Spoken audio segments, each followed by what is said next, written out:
Hello, hobby head മലയാളത്തിലേക്ക് എല്ലാവർക്കും സ്വാഗതം. ഇന്ന് നമുക്ക് കുറച്ച് പേസ്ട്രീസും ഒരു കേക്കുമാണ് ഉണ്ടായിരുന്നത് കേട്ടോ, ഇന്നത്തെ ഓർഡർ. അപ്പോൾ ആദ്യം തന്നെ നമ്മൾ പേസ്ട്രീസ് റെഡിയാക്കി എടുക്കുകയാണ്. ആദ്യം നമുക്ക് വൈറ്റ് ഫോറസ്റ്റിൻ്റെ കേക്കാണ് വേണ്ടത്. അതിൻ്റെ ഒരു 20 പീസായിട്ട് നമുക്ക് കട്ട് ചെയ്ത് കൊടുക്കണം കേട്ടോ. നേരത്തെ നമ്മൾ ഒരു 2 കിലോയിൽ 20 പീസായിട്ട് കട്ട് ചെയ്ത് കൊടുത്തിട്ടുണ്ട്. അപ്പോൾ അത് കഴിച്ചിട്ട് വന്ന ഓർഡറായിരുന്നു ഇത്. പക്ഷേ ഇത് ഒരു കിലോ മതി. 1 കിലോയിൽ നമുക്ക് 20 ചെറിയ പീസസായിട്ട് കട്ട് ചെയ്ത് കൊടുത്താൽ മതി എന്നായിരുന്നു അവർ ആവശ്യപ്പെട്ടു കേട്ടോ. അപ്പം നമ്മൾ അതിനനുസരിച്ച് ഫില്ലിംഗ് എല്ലാം കൊടുത്ത് കേക്ക് റെഡിയാക്കി എടുത്തിട്ടുണ്ട്. അപ്പം പേസ്ട്രീസ് ആകുമ്പോൾ അത്യാവശ്യം നമ്മൾ ലെയറിലൊന്നും അധികം വെറ്റ് ചെയ്യാനായിട്ട് പാടില്ല, എങ്കിൽ നമുക്കിങ്ങനെ കട്ട് ചെയ്യാനായിട്ട് ബുദ്ധിമുട്ടുണ്ടാവും കേട്ടോ. അപ്പോൾ അതുകൊണ്ട് അതനുസരിച്ച് അഡ്ജസ്റ്റ് ചെയ്ത് മാത്രമാണ് ഞാൻ ചെയ്തത്. എന്നാൽ അതിൻ്റെ ഫില്ലിങ്ങിന് ഒന്നും കുറവൊന്നും വരുത്താനും പറ്റില്ല കേട്ടോ. അപ്പോൾ നമ്മൾ പെട്ടെന്ന് തന്നെ കേക്ക് സെറ്റ് ചെയ്തെടുത്തിട്ടുണ്ട്. അതിനുശേഷം സിമ്പിളായിട്ടുള്ള ഒരു ഷെൽ നോസിൽ വെച്ചിട്ട് ഇങ്ങനെ 2 കളർ വെച്ചിട്ടുള്ള ഒരു ഡിസൈനാണ് കൊടുത്തത് കേട്ടോ. എന്നിട്ട് അതിൽ നമ്മൾ ചെറി വെച്ച് കൊടുക്കുന്നുണ്ട് കേട്ടോ. ഇതും കസ്റ്റമർ ആവശ്യപ്പെട്ട രീതിയിൽ തന്നെയാണ് ചെയ്തെടുത്തത്. എന്നിട്ട് അതിൻ്റെ ബോർഡെല്ലാം ഒന്ന് കറക്റ്റ് ചെയ്ത് അതിന് ശേഷം നമ്മൾ ഇത് ഫ്രിഡ്ജിലോട്ട് മാറ്റിയിട്ടുണ്ട് കേട്ടോ.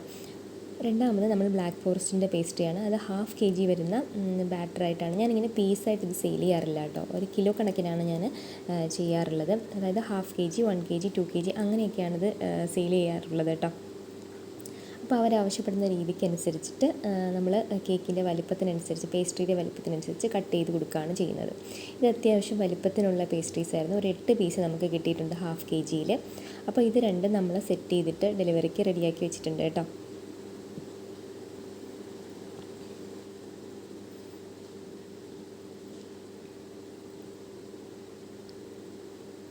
ഇനി അടുത്ത് നമുക്കൊരു ബട്ടർ സ്കോച്ച് കേക്കാണ്. അപ്പോൾ അതും ഞാൻ തലേ ദിവസം തന്നെ ബേക്ക് ചെയ്ത് വെച്ചിട്ടുണ്ടായിരുന്നു. ഇത് നമുക്ക് 2 പാനിലായിട്ട് ബേക്ക് ചെയ്തതുകൊണ്ട് തന്നെ ഒരു 4 ലെയർ നമുക്ക് കിട്ടിയിട്ടുണ്ട് കേട്ടോ. അപ്പം കേക്ക് നന്നായിട്ട് ഓരോ കേക്കിൻ്റെ ലെയർ നന്നായിട്ട് വെറ്റ് ചെയ്തതിന് ശേഷം ക്രീം വെച്ചിട്ട് നമ്മളൊന്ന് സെറ്റ് ചെയ്തെടുക്കുകയാണ് ചെയ്യുന്നത്. ഓരോ ലെയറിലും അത്യാവശ്യം ബട്ടർ സ്കോച്ചിൻ്റെ സോസും പിന്നെ പ്രളയനും ഒക്കെ വെച്ചിട്ട് നല്ല റിച്ചായിട്ട് തന്നെയാണ് ഈ ഒരു കേക്ക് ചെയ്തെടുക്കുന്നത്. കാരണം എന്താ വെച്ചാൽ നമ്മളിത് ഒരു പ്രാവശ്യം കുടുംബശ്രീക്ക് കൊടുത്ത ഒരു കേക്ക് ഉണ്ടായിരുന്നു, നമ്മൾ കേക്ക് കട്ട് ചെയ്ത് കൊടുത്തത്. അപ്പോൾ അതിൻ്റെ ഒരു പീസ് കഴിച്ചിട്ട് അവർക്ക് നന്നായിട്ട് നമ്മുടെ കേക്കിൻ്റെ ടേസ്റ്റ് ഇഷ്ടപ്പെട്ടിട്ട് വന്ന ഓർഡറായിരുന്നു. അതുകൊണ്ട് തന്നെ ടേസ്റ്റിൻ്റെ കാര്യത്തിലൊന്നും ഒരു കോംപ്രമൈസും ചെയ്യാത്ത രീതിയിൽ നമ്മൾ ചെയ്തെടുത്ത ഒരു ബട്ടർ സ്കോച്ച് കേക്കായിരുന്നു ഇത് കേട്ടോ. ബട്ടർ സ്കോച്ച് കേക്കിൻ്റെ ഫൈനൽ, അതായത് ലാസ്റ്റ് കോട്ട് വരുന്നത് ഒരു ലൈറ്റ് യെല്ലോ കളറാണ്. ഇതാണ് അതിൻ്റെ ഒരു കറക്റ്റ് കളറ്. ബട്ടർ സ്കോച്ചിൻ്റെ കറക്റ്റായിട്ട് ആ ഒരു ലുക്ക് കൊടുക്കുന്നത് ഈ ഒരു ഓഫ് വൈറ്റ് കളറായിരുന്നു. അപ്പോൾ അത് വെച്ചിട്ട് ആ ഒരു കേക്കിൻ്റെ ഫൈനൽ കോട്ട് നമ്മൾ സെറ്റ് ചെയ്ത് കൊടുക്കുന്നുണ്ട്. എൻ്റെ കേക്ക് അത്യാവശ്യം നന്നായിട്ടൊന്ന് ഫിനിഷ് ചെയ്തെടുത്തതിന് ശേഷം കേക്കിൻ്റെ ഒരു സൈഡിലായിട്ട് നമ്മൾ ഇങ്ങനെ റോസറ്റേൻ്റെ ഡിസൈനാണ് കൊടുക്കുന്നത് കേട്ടോ. അപ്പോൾ അത് ആ ഒരു ഓഫ് വൈറ്റ് ക്രീമിലോട്ട് കുറച്ച് യെല്ലോ കളറും കൂടെ ആഡ് ചെയ്തതിന് ശേഷം ഇങ്ങനെ ഒരു സൈഡിലായിട്ട് നമ്മൾ ഈ ഒരു ബോ പോലത്തെ ഈ ഒരു ഡിസൈൻ കൊടുക്കുന്നുണ്ട്.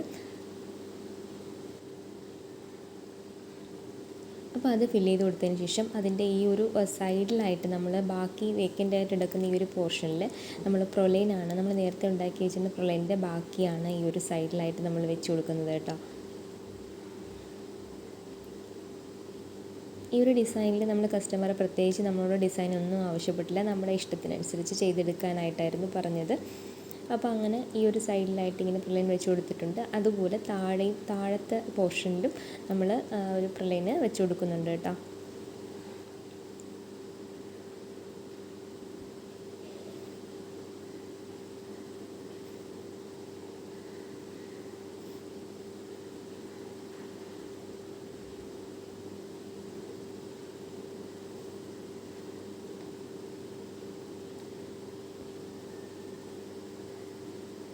താഴത്തെ ലെയറിൽ നമ്മൾ കംപ്ലീറ്റ് ആയിട്ട് ആ ഒരു ലെയറായിട്ട് ഇങ്ങനെ വെച്ച് കൊടുത്തിട്ടുണ്ട്. അതുപോലെ ആ ഒരു മുകളിലെ പോർഷനും കംപ്ലീറ്റ് ചെയ്തെടുത്തിട്ടുണ്ട് കേട്ടോ. എന്നിട്ട് നമ്മൾ കേക്കിൻ്റെ ബോർഡെല്ലാം ഒന്ന് ക്ലീൻ ചെയ്ത് കൊടുക്കുകയാണ്. എന്നിട്ട് നമ്മൾ ആ ഒരു യെല്ലോ കളർ വെച്ചിട്ട് തന്നെ ആ കേക്കിലായിട്ട് പേരും ബർത്ത്ഡേ ഗേളിൻ്റെ പേരും എഴുതിയിട്ടുണ്ട്. എന്നിട്ട് നമ്മൾ റെഡ് കളർ വെച്ചിട്ട് അതൊന്ന് ഹൈലൈറ്റ് ചെയ്തും കൂടെ കൊടുത്തിട്ടുണ്ട് കേട്ടോ. അപ്പോൾ നമ്മൾ നല്ല ഒരു ലുക്കിൽ തന്നെ നമ്മുടെ കേക്ക് കിട്ടിയിട്ടുണ്ട്.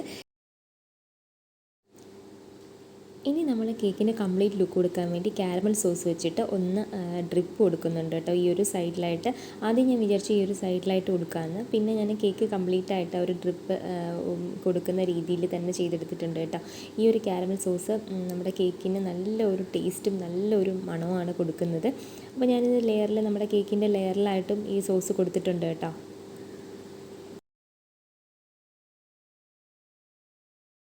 അപ്പോൾ ചുറ്റിലായിട്ട് ട്രിപ്പ് ചെയ്തിട്ട് അതിൻ്റെ ഒരു ടോപ്പറും കൂടെ, ബർത്ത്ഡേയുടെ ടോപ്പറും കൂടെ വെച്ച് കൊടുക്കുമ്പോൾ നമ്മുടെ കേക്കിൻ്റെ ലുക്ക് ഫൈനലായിട്ടുണ്ട് കേട്ടോ. അപ്പോൾ ഇതാണ് നമ്മുടെ ഇന്നത്തെ കേക്ക്. അപ്പോൾ വീഡിയോ ഇഷ്ടമായെങ്കിൽ എല്ലാവരും ഒന്ന് സബ്സ്ക്രൈബ് ചെയ്ത് സപ്പോർട്ട് ചെയ്യണേ. ലൈക്ക് ചെയ്യാനും ഷെയർ ചെയ്യാനും ഒന്നും മറക്കല്ലേ. ബൈ. വീണ്ടും കാണുന്നത് വരെ എല്ലാവരും സന്തോഷമായിട്ടിരിക്കണേ.